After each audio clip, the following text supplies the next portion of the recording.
जय हिंद साथियों, स्वागत है आपका self study classes with Sumit Jain YouTube channel में।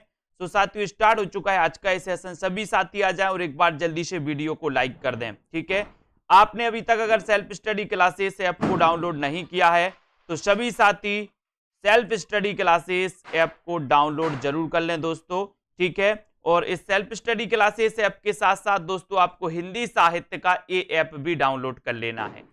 ये केवल हिंदी साहित्य के लिए बनाया गया है। इस हिंदी साहित्य के ऐप को आप डाउनलोड कर सकते हो।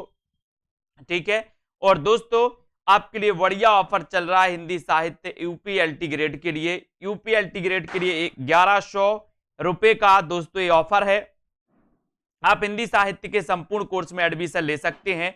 हिंदी साहित्य पढ़ने के लिए इस कोर्स की वैलिडिटी 12 महीने है, यानी कि 1200 में 12 महीने आप रेगुलर पढ़ सकते हैं। साथ ही topic wise test, live class है, रिकॉर्डेड कोर्स, ठीक है, ट्रिकी वीडियो, डाउट्स वाले वीडियो, ग्रुप डिस्कशन, सब कुछ यहाँ पर आपको मिलने वाला है।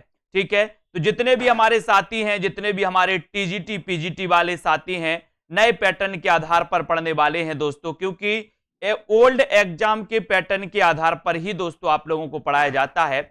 अब दोस्तों जैसे टीजीटी का पैटर्न थोड़ा सा बदल गया, अब टीजीटी के पैटर्न के अलावा आधार पर भी अपन पढ़ेंगे। ठीक है, तो सभी साथी आ जाएं और जिनको भी कोर्स में एडमिशन लेना तो सेल्फ स्टडी क्लासेस ऐप से जुड़ जाएं। ठीक है, चलिए आज दोस्तों यहां पर अपन को कुछ पंक्तियां पढ़ना है और पंक्तियों के बाद आज आपको प्रश्नों पर चर्चा भी करना है, प्रश्न भी आपको बताना है। ठीक है, यहां पर अपन ने पढ़ा था कि मनहु कला सभान कला 1600 बन्निये बाल बैस ससीता समीप अमृत रस पिन्निये। तो अमृत रस पिन्निये से अपन ने क्या पढ़ लिया था? चांद के पार चलो, यानी कि चंद वरदाई। चंद वरदाई साहब अमृत रस पिन्निये। ठीक है, अमृत रस पिन्निये, और ये चंद वरदाई जी की पंक्ति है। इसको अपन ने कैसे भी याद किया था? ठीक है, एन कैन प्रकारण। ठीक है, अब यहां पर याद करना है, पंडिये सयल सत्य बखाड़ई देह ही बुद्ध बसंत ना जाड़ई। ठीक है, अमड़ा गमड़ तेन बिखंडिये तो बिड़ लज्जई भड़ई हऊ पंडिये। ये पंक्ति शराहपा की है दोस्तों। ये पंक्ति को अपन को याद रख लेना है। ठीक है, जूनियर का रिजल्ट आ गया है लेकिन अभी ओपन नहीं हो रहा, होगा, थोड़ा सा वेट करो, होगा ओपन।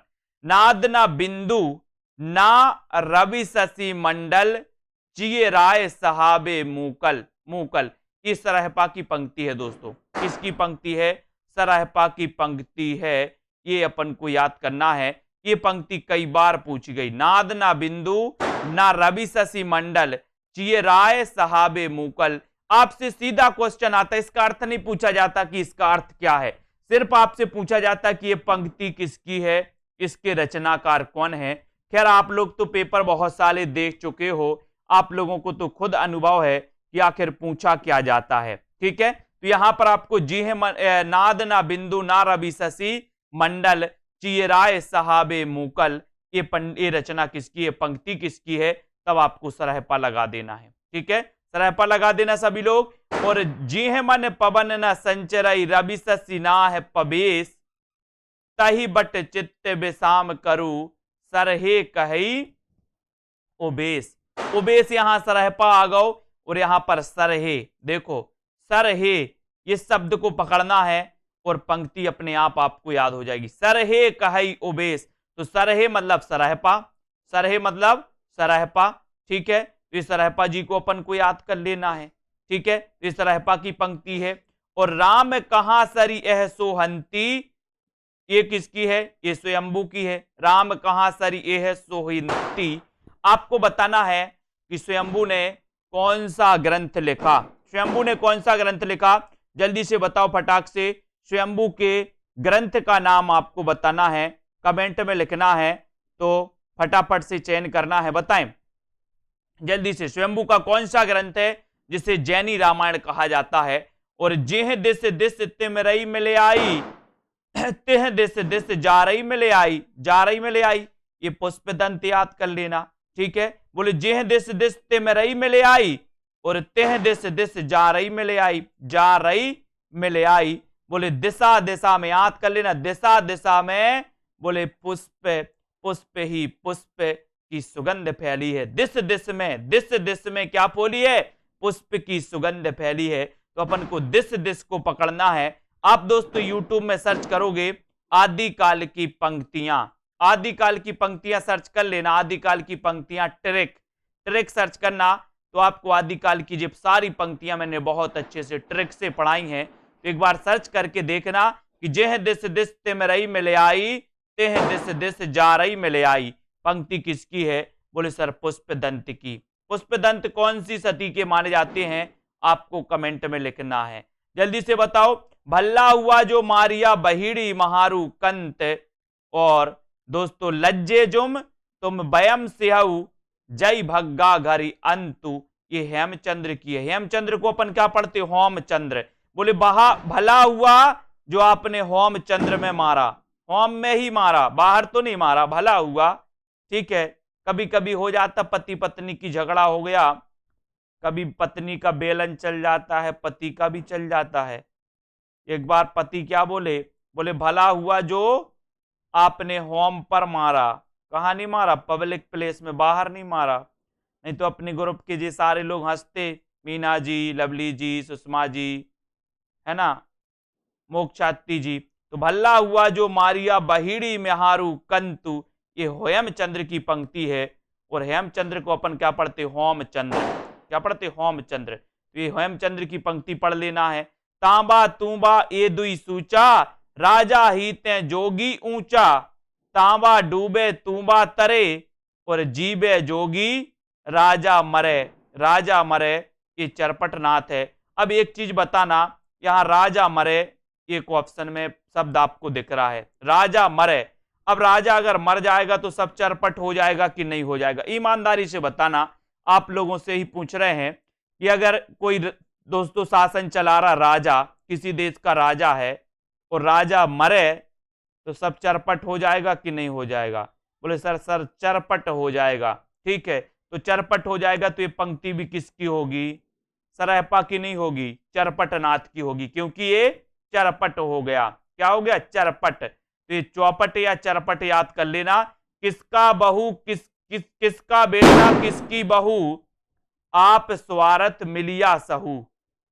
मिलिया सहू ये चरपट नाथ आपने देखे होंगे कलयुगी बेटों को और कलयुगी बहुओं को।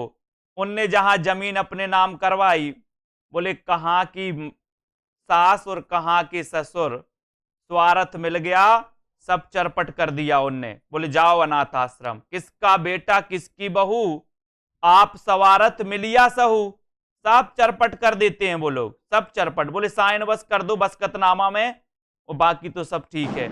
तो किसका बेटा किसकी बहू, आप सवारथ मिलिया सहू, सब चरपट, सब चरपट। चरपट कर दिया तो ये चरपट नाथ की पंक्ति है। ठीक है, सोबत अब्दू जीवता मूबा, और बोलता अब्दू प्यंजरे सूबा। प्यंजरे सूबा ये गोरखनाथ की पंक्ति है। गोरखनाथ की पंक्ति को याद कर लेना। ये गोरखनाथ दोस्तों उस युग के सबसे बड़े नेता थे। गोरखनाथ, हजारी प्रसाद द्विवेदी ने इनको कहा था कि गोरखनाथ उस युग के बहुत बड़े नेता थे। ठीक है, गोरखनाथ नाथ संप्रदाय के प्रवर्तक माने जाते हैं। नाथ बोले अमृत बाणी, और बरी सैणी कबली भीजे पानी। भीजे पानी, ये नाथ से गोरखनाथ आप लगा देना। तो यहां पर अपन ने पंक्तियां पढ़ ली कि सर मनहु कला सभान कला 1600 बन्निए, बाल बैस ससीता समीप अमृत रस पिन्नी। अमृत रस पिन्नी, बोले अमृत रस पी लो। अमृत रस पीने के लिए हमें कहां जाना है? चांद के पार चलो। बहुत सुना है गाना, एक गाना वो चलता था, गली में आज चांद निकला, और एक वो की चांद के पार चलो। बोले अमृत रस पी लो, जल्दी से चांद के पार चलो, चंद वरदाई। ठीक है, पंडिये सयल सत्य बखाड़ई, देहई बुद्ध बसंत ना जाड़ई, ये सरहपा की है। सरहपा की, इसको अपन को याद रख लेना है। ठीक है, जाड़ई है, जाड़ई, देखो जाड़ई, जाड़ई सरहपा। ठीक है, नाद न बिंदु रवि न रवि शशि मंडल, चेराय सहाबे मूकल, सरहपा की पंक्ति है। ये भी अपन को याद कर लेना। उसके बाद जिह मन पवन न संचरई, रवि शशि ना है पबेश, और तही बट चित्त विसाम करू सरहे कही उबेश। पंक्ति है किसकी? सरहपा की। राम कहां सरी एह सोहंती, स्वयंभू की पंक्ति है, इसको याद रखो। जिह दिस दिस जेह दिस दिस तिमरई में ले आई, दिशा दिशा में बोले पुष्प दंत हैं। ठीक है, भला हुआ जो घर पे मा लिया, बोले बेलन तो तूने चला दिया, लेकिन भला हुआ कि घर पर। देखो अपन को भला ही सोचो, कोई भी कार्य हो उसमें भला अपना निकाल लो, स्वार्थ निकाल लो, चाहे गलत काम हो चाहे सही काम हो, उसमें पॉजिटिव सोच से एक बहुत अच्छी चीज निकाली जा सकती है। अगर पत्नी ने कभी बेलन भी चला दिया तो पति क्या सोच रहा है, तूने मार दिया सो अच्छा मार दिया, लेकिन भला हुआ जो तूने घर पे मारा, बाहर तो नहीं मारा, अपना भला सोच लिया उसने। देखो यहां पर तांबा तूंबा ये दुई सूचा, राजा ही ते जेगी ऊंचा, ये चरपटनाथ की है। किसका बेटा किसकी बहू, आप सवारत मिलिया सहू चरपटनाथ, शोभता अबदू जीविता मूबा, बोलता अबदू प्यंजरे सूबा, गोरखनाथ। ठीक है, ये हो गए। नाथ बोले अमृत बाणी और बरसैणी कबली भीजे पानी, तो पानी ये गोरखनाथ की पंक्ति है। इन पंक्तियों को अपन को पढ़ना है, 2-5% आपको याद हो गया होगा। जिन भी साथियों को कोर्स में एडमिशन लेना है, टीजीटी पीजीटी वाले हमारे जितने साथी हैं, ठीक है, एलटी ग्रेड वाले हमारे जितने साथी हैं, अब यहां पर दोस्तों देखते हैं कि ये देखो अब्दू रहिया हाटे बाटे, रूस बरस की छाया और तजिबा, काम क्रोध लोभ मोह संसार की माया। आपने देखा होगा कि आदिकाल में अपन ने देखा कि नाथ संप्रदाय में ही ये बात कही गई थी। नाथ संप्रदाय में कही गई थी कि सब चीजों को तज दो, काम क्रोध लोभ मोह संसार की माया को क्या कर दो, तज दो। ये गोरखनाथ ने कहा था। गोरखनाथ ने क्या कहा है ना, संसार असार है, संसार असार है। जब ऐसी बात ऐसी भावना मन में आ जाए तो कौन सा रस हो जाता है, बोले सर शांत रस आ जाता, शांत रस। संसार असार सब मोह माया है। बोले ये गोरखनाथ जी बोले तजिबा काम क्रोध लोभ मोह और संसार की माया। ठीक है, 9 लख पातर आंगे नाचे पीछे सहज अखाड़ा, और ऐसे मन ले जोगी खेले तब अंतरी बसे भंडारा। भंडारा तो ये अपन को याद कर लेना। बोले सर हम भंडारे में गए थे, कौन के भंडारे में, गोरखनाथ। गोरखनाथ के भंडारे में जाना है अपन को। ठीक है, तो तब अंतरी बसे भंडारा, ये गोरखनाथ की पंक्ति है, इसको याद रख लेना है। पुरुष कहानी हो कहो जस पत्थावे पुण्य। अब पुरुष कहानी तो आपको पता है कि विद्यापति ने इस कीर्तिलता को क्या कहा था, कहानी कहा था। कहानी कहा था ना, कहानी। तो ये कीर्तिलता अवहट्ट की भाषा है, ये इसकी भाषा अवहट्ट है, और इसे विद्यापति ने कहानी कहा। तो कहानी से आप समझ जाना कि पुरुष कहानी हो कहो जस पत्थावे पुण्य, कीर्तिलता से ली गई पंक्ति ये विद्यापति की है। ठीक है, विद्यापति को मैथिल कोकिल कहा जाता है दोस्तों। देसिल वैना सब जन मिठा, ते तेसन जपो अवहट्टा। अब यहां पर मिठा आ गया, मिठा। और मैंने आपको कई बार बताया है कि मिठा मिठा बोल थारो काए बेगेड़े, काए बेगेड़े थारो काए। अब एक चीज बताना दोस्तों, ईमानदारी से बताना, पूर्ण रूप से मीठा मीठा कौन बोलता है, बताओ। गमार व्यक्ति बोलेगा कि जिसके अंदर विद्या होगी वही बोलेगा मीठा मीठा। मैंने अभी बोला तो बताया था ना कि पति ने अपना वो निकाल लिया, बोले मारा सो मारा, बिल्ला मारा। नहीं तो कुछ लोग बोलते अरे बिल्ला मारा सो मारा, क्यों मारा, लेकिन पति समझदार था, निकाला, बोले मारा सो मारा, अच्छा मारा, लेकिन घर पे मारा, बाहर तो नहीं मारा। देखो ऐसा ही। तो देसिल बैना सब जन मिट्टा, ते तेसन जबो अवट्टा, ये कीर्तिलता से ली गई और ये विद्यापति की पंक्ति है। और जिसके अंदर विद्या होगी वह कैसा बोलेगा, मिठा मिठा बोलेगा, मिठा मिठा। ठीक है, कनक कदली पर सिंह समारल, ता पर मेरु समाने। और मेरु यानी विद्यापति की पंक्ति है, विद्यापति को आपको याद करना है। कनक कदली पर सिंह समारल, ता पर मेरु समाने, मेरु समाने। लेकिन अभिमान मेरु पुष्पदंत को कहा जाता था। अब यहां पर याद रखते ना, कनक कदल पर सिंह समारल, ये विद्यापति की पंक्ति याद करना है। खने खने नयन कौन अनुसरई, और खने खने बसत धूल तनु भरई, तनु भरई पदावली की पंक्ति और विद्यापति से ली गई है, ये भी आपको याद करना है। ठीक है, सुधा मुख के बिही निर्मल बाला, अरूप रूप मनुभव मंगल, त्रिभुवन विजयी माला। विजयी माला ये पंक्ति पदावली की है, विद्यापति से ली गई, इसको याद कर लेना है। जिन भी साथियों को एडमिशन लेना है दोस्तों, वो बिल्कुल भी ना चूकें, एडमिशन लें और बहुत अच्छे से, ठीक है। यहां पर देखो, सरस बसंत समय भला, पावली दक्षिण पवन बह धीरे, सपना रूप बचन एक भासिए, मुख से दूर करु चीरे, करु चीरे। ये पदावली विद्यापति की पदावली से ली गई पंक्ति है। क्या जानू वह कैसा है, जैसा देखा वैसा है। अमीर खुसरो, अमीर खुसरो देख रहे, बोले क्या जानू भाई कैसा है, जैसा देखा वैसा है। बोले देखने में तो बड़ा अमीर लग रहा था। देखा होगा आपने, कई लोग क्या करते, भले ही भिखारी हों, रोड छाप हों, लेकिन बहुत अच्छे नए बड़े बेहतरीन 4-5 हजार के कपड़े अपने पहने, गाड़ी आड़ी ली और मजनू टाइप निकल पड़ते हैं। तो बोले क्या जानू भाई कैसा है, जैसा देखा वैसा। बोले जैसा देखा वैसा है, वैसा है मतलब अमीर है, दिख रहा था मजनू टाइप, है ना। तो ये क्या जानू भाई कैसा है, अमीर खुसरो की पंक्ति है, इसको याद करना है। एक थाल मोती से भरा, सबके सिर पर ओंदा धरा, और चारों ओर वह थाली फिरे, और मोती इससे एक ना गिरे। अब सभी को पता है कि अमीर खुसरो ने पहेलियां लिखी, पहेलियां लिखी तो अमीर खुसरो की पंक्ति होगी।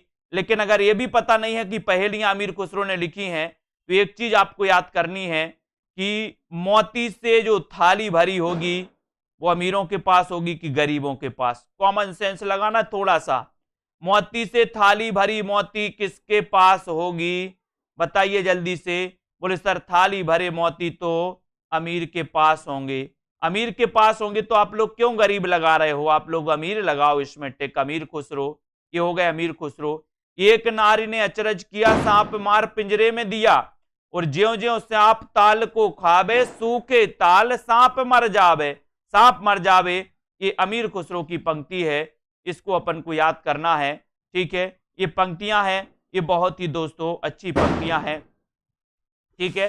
अब यहां पर आ जाते हैं, अगली पंक्ति यहां पर देखते हैं। सोर ठियो दूहा भलो, भली मरबड़ री बात, और जोवन छाई धड़ धली, धड़ भली तारा छाई रात। ढोला मारूरा दूहा से ली गई ये पंक्ति है, इसके रचनाकार आपको बताना है। जल्दी से बताओ, कॉमेडी गुरुजी, कॉमेडी भी करते रहो थोड़ा सा, ठीक है। तो सोर ठियो दूहा भलो, भली मरबड़ की मरबड़ री बात, आपने देखा होगा मारवाड़ी, ठीक है। ये ढोला मारूरा दूहा से संबंधित है। जोवन छाई धड़ भरी, तारा छाई रात, ये ढोला मारूरा दूहा, इसको याद रख लेना। इड़ी पर कोयल कूजई, पूंजई युक्ति मड़ोर, और विदुर वियोगिनी धूजई, कूजय मयड़ किशोर। बसंत विलास से ली गई पंक्ति है, बसंत विलास को अपन को याद रखिए। इड़ी पर कोयल कूजई और पूंजई युक्ति मड़ोर, विदुर वियोगिनी धूजई, कूजय मयड़ किशोर, मयड़ किशोर, ठीक है। ये पंक्ति बसंत विलास से ली गई। बसंत विलास के कवि अज्ञात माने जाते हैं दोस्तों, लेकिन ये पंक्ति कई बार पूछी गई, ये पंक्ति किसकी है। अब आप लोग प्रश्न के उत्तर बताने के लिए तैयार हैं, तो जल्दी से बताओ। और दोस्तों आपको क्या करना है, सेल्फ स्टडी क्लासेस जो ऐप है उसको डाउनलोड कर लेना भैया। जितने भी हमारे साथी हैं सभी लोग self study classes app download कर लो, ठीक है। अब यहां पर आज से हम आपसे दोस्तों प्रश्न पूछ रहे हैं, क्योंकि आपने हिंदी साहित्य का इतिहास, है ना, हिंदी साहित्य के दोस्तों ऐतिहासिक ग्रंथों को पढ़ा, हिंदी साहित्य का आदिकाल भी आप लोगों ने पढ़ लिया। अब आपसे कुछ प्रश्न पूछने की बारी है, तैयार हो जाओ। हमने आप लोगों को बहुत बताया, अब आप लोगों की बताने की बारी है। और दोस्तों ऐसे में क्या चलता जाता है, थोड़ा थोड़ा सा अपना चलता जाता है। चलिए, हिंदी साहित्य की दीर्घकालीन गाथा को सूत्रबद्ध रूप से स्पष्ट करने का सबसे पहले प्रयास किसने किया, किसने किया। तैयार हो जाओ और कमेंट में उत्तर बताते जाओ। गारसादा तासी ने किया, करीमुद्दीन ने, डॉक्टर गिरियर्सन ने, या फिर रामचंद्र शुक्ल जी ने। प्रश्न क्रमांक 1 में अपना उत्तर चयन करना है, 1 का उत्तर आपको बताना है। बहुत ही बढ़िया प्रश्न है प्रश्न क्रमांक 1 का, और बहुत अच्छा क्वेश्चन का उत्तर आया है। सी कौन बता रहे, बीनू जी, सी क्या बता रहे, देखो देखो बहुत सारे लोग सी बता रहे हैं। सुमन मिश्रा जी, बहुत बढ़िया, ऐसे ही गलती करना आप लोग, देखो कल्पना जी भी सी बता रही हैं, बहुत बढ़िया। भावना जी बहुत बढ़िया, सी वाले।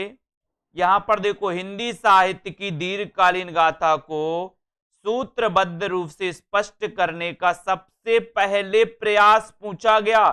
सर्वप्रथम प्रयास किसने किया? सर्वप्रथम प्रयास किसने किया? उत्तर होगा गारसादा ताशी ने। किसने किया?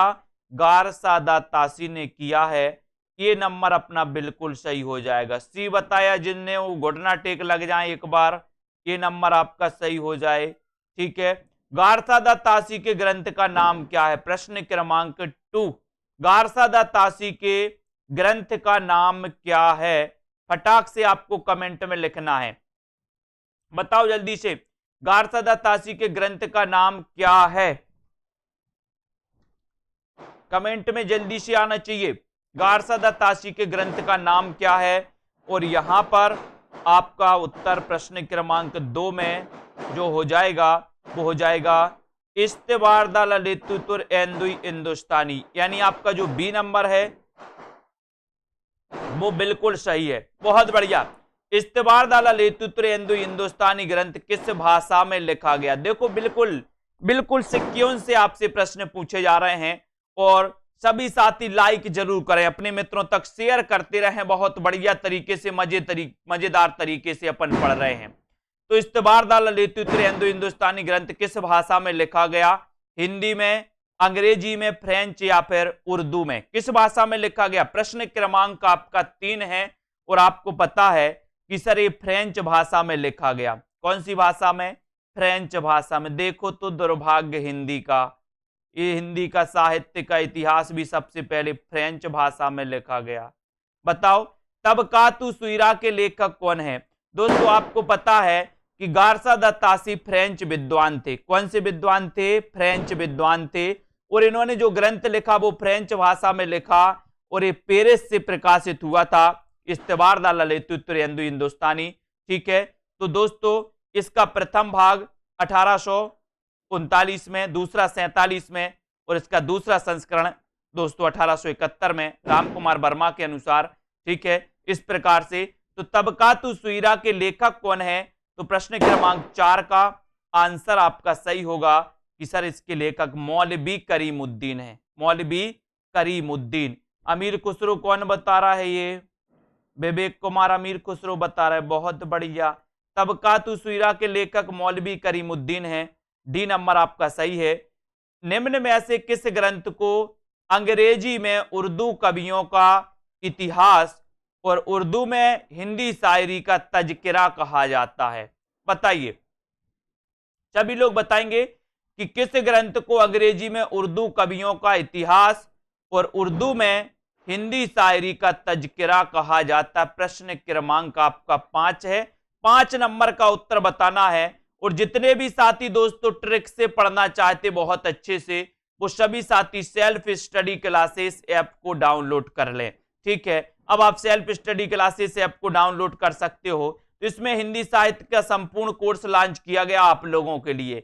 आपको 5,000 10,000 फीस नहीं भरनी, पूरे 12 महीने के लिए अभी 1100 में आप एडमिशन ले सकते हैं, और ज्यादा से ज्यादा आगे चलकर आपके 1200 या 1500 इतनी फीस भरनी पड़ेगी, इतनी, इससे ज्यादा नहीं। ठीक है। तो प्रश्न क्रमांक 5 का उत्तर आपका सही हो जाएगा सी नंबर, तज़किरा-ए सुइरा ये हिंदी, यानी कि आपका सी सही हो जाएगा। गीता शर्मा जी सी सही होगा। सौरभ वर्मा जी तज़किरा-ए सुइरा ई हिंदी। ठीक है। अब उसके बाद आते हैं, थोड़ा सा और नीचे आ जाओ भैया, है ना। हिंदी साहित्य की नींव का पत्थर किसे माना जाता? नींव का पत्थर किसे माना जाता? प्रश्न क्रमांक 6 का आंसर सभी लोग बताएंगे। उत्तर क्या हो जाएगा? उत्तराखंड में आया था।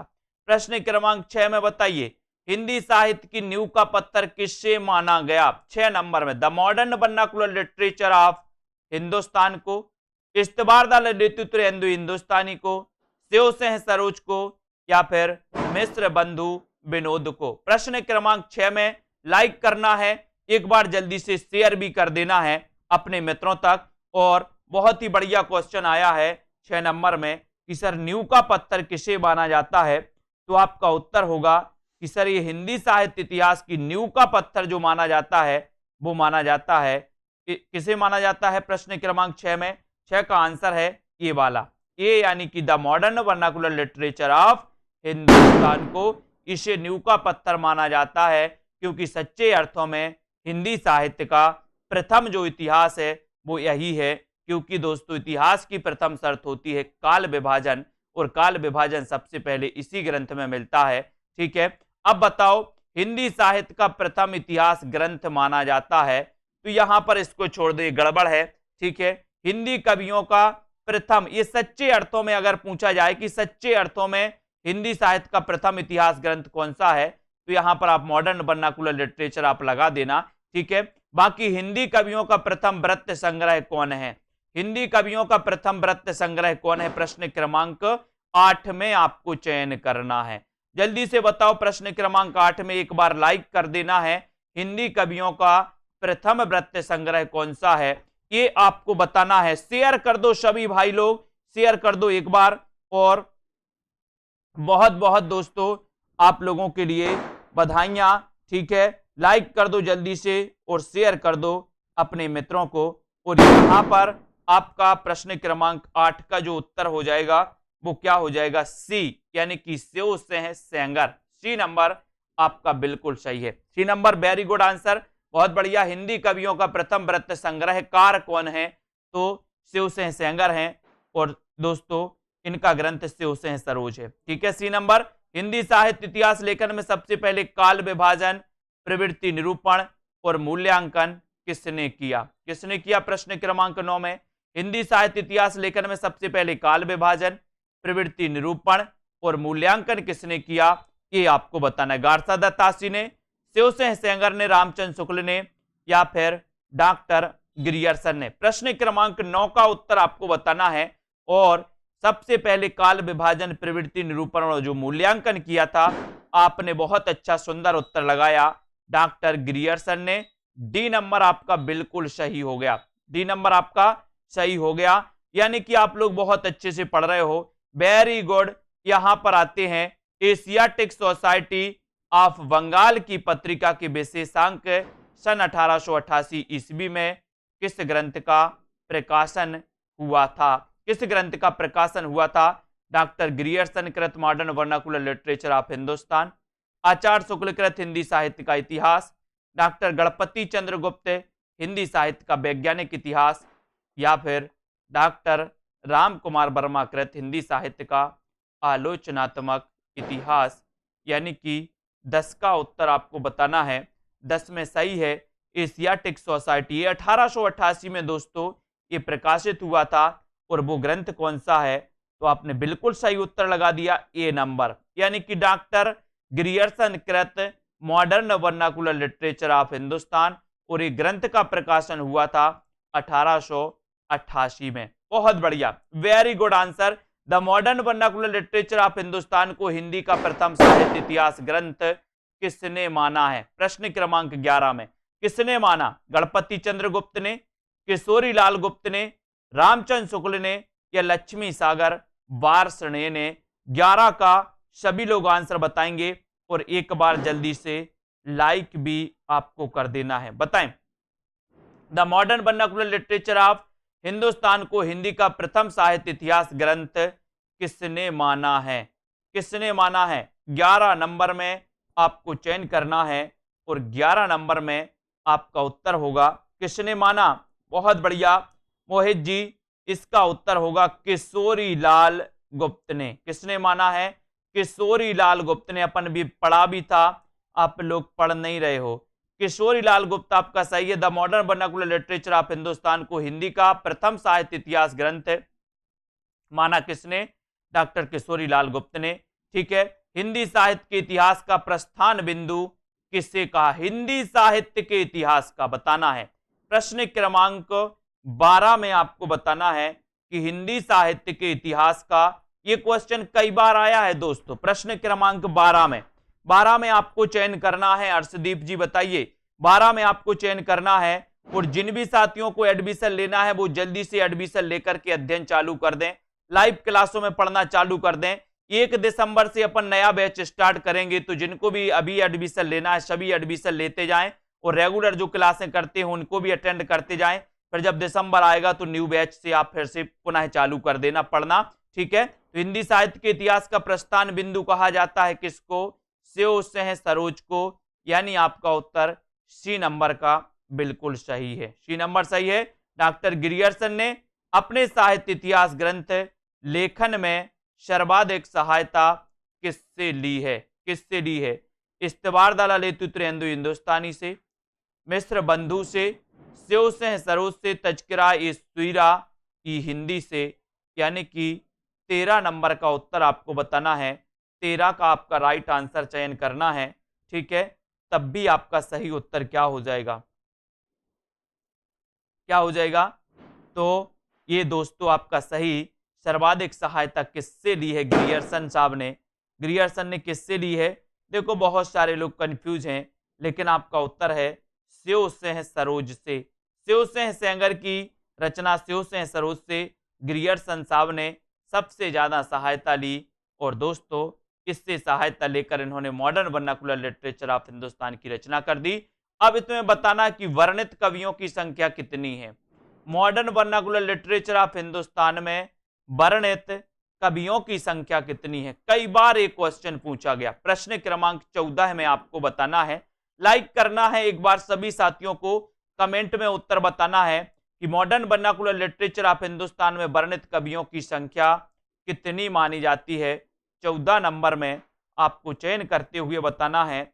और बहुत बढ़िया आंसर आया है कि सर यहां पर आप लगा दो 952 कवियों को। कितने कवियों का? 952 कवियों का। ये नंबर आपका 952 बिल्कुल सही है। हिंदी के विधेयवादी साहित्य इतिहास के आदम प्रवर्तक शुक्ल जी नहीं प्रत्युत ग्रियर्सन है। ये कथन किसका है? प्रश्न क्रमांक 15 में बताएं। शुक्ल जी नहीं प्रत्युत ग्रियर्सन है, ये कथन किसका है? ये कथन बताइए। बहुत ही कई बार ये कथन पूछा गया। हिंदी के विधेयवादी साहित्य इतिहास के आदम प्रवर्तक शुक्ल जी नहीं प्रत्युत ग्रियर्सन है, ये कथन किसका है? प्रश्न क्रमांक 15 में। और 15 में आपका सीधा आंसर होगा नलिन बिलोचन शर्मा, यानी कि उत्तर बी नंबर आपका सही है। बी नंबर आपका राइट आंसर। वेरी गुड, बहुत बढ़िया, बहुत बढ़िया, वेरी गुड। नेक्स्ट है the modern vernacular literature of Hindustan Hindi के अध्येताओं की दृष्टि का केंद्र बिंदु नहीं बन सका, क्योंकि क्यों नहीं बन सका? द मॉडर्न वर्नाकुलर जो एशियाटिक सोसाइटी ऑफ बंगाल के दोस्तों विशेषांक में प्रकाशित हुआ था 1888 में, ये दोस्तों हिंदी के अध्येताओं की दृष्टि का केंद्र बिंदु नहीं बन सका। अब क्यों नहीं बन सका? नीचे विकल्प हैं, नीचे कारण है, वो आपको बताना है। क्यों नहीं बन सका सुनील कुमार जी? प्रश्न क्रमांक 16 में आपको बताना है। लाइक कर देना है एक बार जी। भावना गंगवार जी, मोक्षा आत्ती जी, बताइए 16 नंबर में लाइक करना है, अपने मित्रों तक शेयर कर दो। सेल्फ स्टडी क्लासेस ऐप को डाउनलोड कर लो और पढ़ने में कोई कमी नहीं, पढ़ते जाओ निरंतर, अध्ययन करते जाओ निरंतर। 16 नंबर में आपका सीधा आंसर जा रहा है डी, यानी कि वह अंग्रेजी भाषा में लिखा गया था। कौन सी भाषा में लिखा गया था? अंग्रेजी भाषा में लिखा गया था। तो डी आपका बिल्कुल सही है, ठीक है, वेरी गुड। मिस्र बंधुओं में कौन सा नाम सम्मिलित नहीं है? 17 नंबर कौन सा? मिस्र बंधु 3 भाई थे। अब इन्होंने हिंदी साहित्य के प्रथम काल को आरंभिक काल नाम दिया था आरंभिक काल नाम, बिल्कुल सही। लेकिन मिस्र बंधु जो 3 भाई थे दोस्तों, ये जो 3 भाई थे उनमें कौन सा इस विकल्प में नहीं है? ये प्रश्न आपसे पूछा गया। कौन सा नहीं है? बिल्कुल सही है। हिंदी वाले अंग्रेजी में असहज महसूस करते होंगे, इसलिए तो 17 नंबर में आपका उत्तर है कि सर ये तो है श्याम गणेश सुखदेव, ये भी हैं, लेकिन उत्तर आपने बताया कृष्ण बिहारी। बहुत बढ़िया, ये नहीं है, ये हैं श्याम गणेश सुखदेव, ये 3 तो हैं, लेकिन दोस्तों ये कृष्ण बिहारी नहीं है। उत्तर आपका डी की तरफ चला गया। बहुत बढ़िया, डी नंबर आपका सही है। यहां पर आ जाओ। मिस्र बंधु विनोद में हिंदी साहित्य के इतिहास को कितने कालखंडों में, कितने दोस्तों कालों में विभाजित किया गया? आपको बताना है। बताइए, बहुत अच्छा क्वेश्चन। हिंदी साहित्य के इतिहास को कितने कालों में विभाजित किया गया? प्रश्न क्रमांक 18 का। देखना इस क्वेश्चन में कई लोग गलत करेंगे, अजीत सिंह जी, कई लोग गलत कर देंगे इस क्वेश्चन को, तुम्हें गलत नहीं करना भैया। प्रश्न क्रमांक 18 में बताइए जल्दी से 18 का उत्तर। सौरभ वर्मा जी बताओ 18 का आंसर, और देखते हैं कौन कौन उत्तर सही नहीं लगाता। देखो कौन, ओखरण जी बहुत बढ़िया, बी लगा दिया, इनने सी लगा दिया, कुमकुम जी ने, और बता दो अशोक कुमार सी लगा दिया, बहुत बढ़िया। और सी कौन लगा रहा? रागिनी वर्मा, बी लगा दिया मोहित जी ने, बहुत बढ़िया मोहित जी, कितना पढ़ाओ लेकिन शून्य बटे सन्नाटा। और लगाओ, और कौन लगा रहा? बी लगा दिया सुषमा जी ने, सुनील कुमार ने भी बी लगा दिया। देखो आधे गलत कर रहे हैं, सरबजोत जी, ठीक है, डीआर डी जी ने भी लगा दिया बी। और लगाओ, बी कौन लगा रहा है? बीनो जी ने भी बी लगा दिया, बहुत बढ़िया। प्रश्न क्रमांक 18 आपसे पूछा था और लगभग 50% लोगों ने गलत बताया। क्यों गलत बताया? मैंने कई बार आपको बताया है कि ये 5 कालों में विभाजित किया है। कालों में पूछा गया था। हिंदी साहित्य के इतिहास को, ये नहीं पढ़ा आपने, हिंदी साहित्य के इतिहास को कितने कालों में विभाजित किया गया? कितने कालों में विभाजित किया गया? तो 5 कालों में इन्होंने विभाजित किया है, 5 कालों में विभाजित किया है, ठीक है। प्रथम काल तो इन्होंने क्या दिया था? आरंभिक काल, अपन ने पढ़ा भी था ना, प्रथम काल आरंभिक काल नाम दिया था। ऐसे करके इन्होंने 5 कालों में विभाजित किया इसको। लेकिन ये जो पुस्तक है मिश्र बंधु विनोद, ये पुस्तक मान के चलो, ये पुस्तक है, इसके कितने खंड हैं? 1 खंड, 2 खंड, 3 खंड, 4 खंड, यानी कि ये 4 भागों में। अगर आपसे पूछा जाता कि मिश्र बंधु विनोद जो पुस्तक है ये कितने भागों में प्रकाशित है, तो आपको पता है कि ये 4 भागों में प्रकाशित है। कितने भागों में प्रकाशित है? ये 4, 1 2 3 और 1 4। ये 3 भाग जो थे 1913 में प्रकाशित हो गए, ये चौथा भाग 1934 में प्रकाशित हो गया। बहुत बढ़िया, 50% लोगों के लिए धन्यवाद। आज के बाद कभी गलत नहीं करना, आज के बाद कभी गलत नहीं करना, नहीं तो बहुत भयंकर हो जाएगा। हिंदी नवरत्न के लेखक कौन है? इसका रचना काल भी बताइए। हिंदी नवरत्न के लेखक मिश्र बंधु, अरे रचना काल भी बता दो। सुषमा जी ने 1910 बता दिया, बहुत बढ़िया, ठीक है।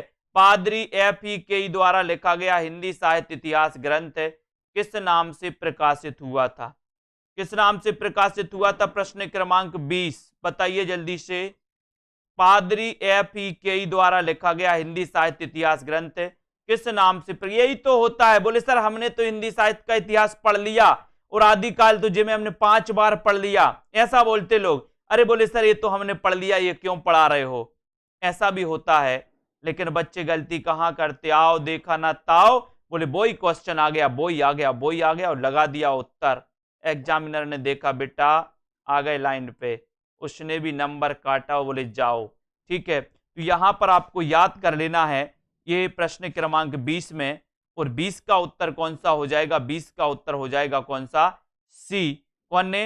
पादरी FEKE ने। कोई हिस्ट्री पढ़ेगा, कोई ज्योग्राफी, तो अपन ने कोई से पढ़े था, कोई हिस्ट्री पढ़ेगा तो हिस्ट्री ऑफ हिंदी लिटरेचर, ये ग्रंथ लिखा था पादरी FEKE ने, ठीक है।